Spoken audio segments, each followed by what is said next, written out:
Father, first off, what do you want to say to the IATF for recognizing the importance of faith amid the health crisis? Well, we're thankful that at least we're able to recognize that in this time of crisis, faith is really very vital for our survival. It's a welcome development. Father, I think the compromise is Malacanang is saying masses should be done once a day only. Now, aside from that, what are the other guidelines that we should take note of?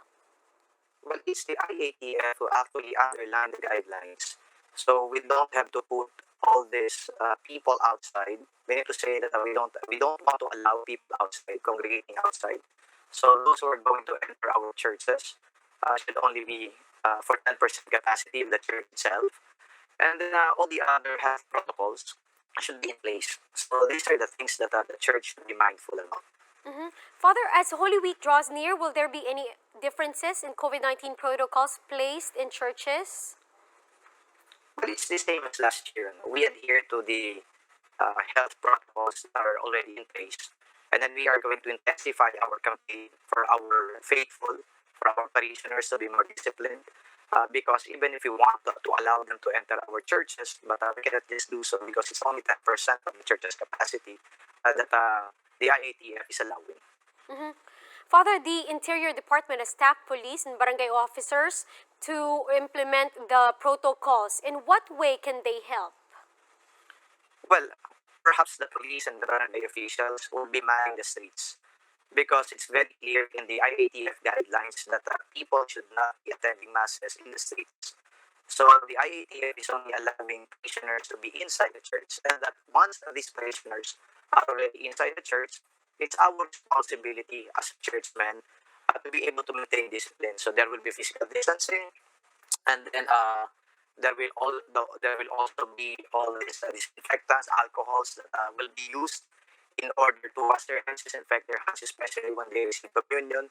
And then there will be no holding of hands during the Our Father, and no wiping also of images, and so on and so forth.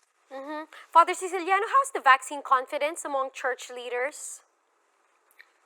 Well, last January, when the Bishops' Conference had the plenary assembly, I think the bishops were very positive about the vaccine. They were convinced that the Filipinos should be vaccinated.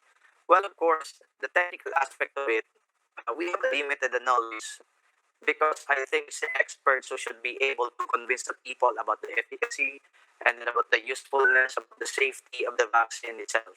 But for us, in order to protect ourselves and other people whom we associate with, it's only very practical that we get vaccinated also. And I guess that's a sentiment of many of our church leaders during their meeting last January.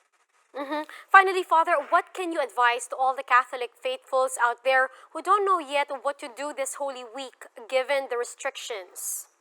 Well, we have our traditional Holy Week celebrations that may be curtailed because of this ongoing pandemic.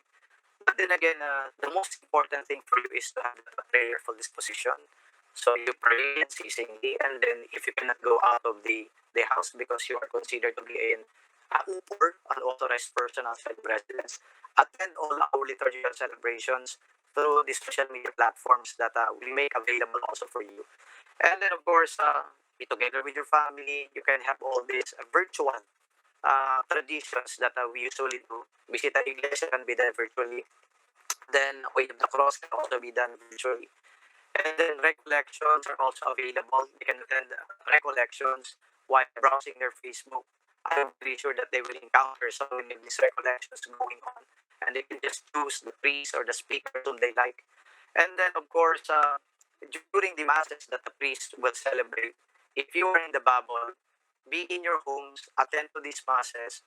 This coming Sunday, also bring your palms, and then the priest will bless them through the prayer of blessings that will be uttered during the celebrations. Even if you are in the confines of your homes, the palms that you carry with you will be blessed, including you, of course. Thank you very much for those information. That's Father Jerome Secillano of the CBCP.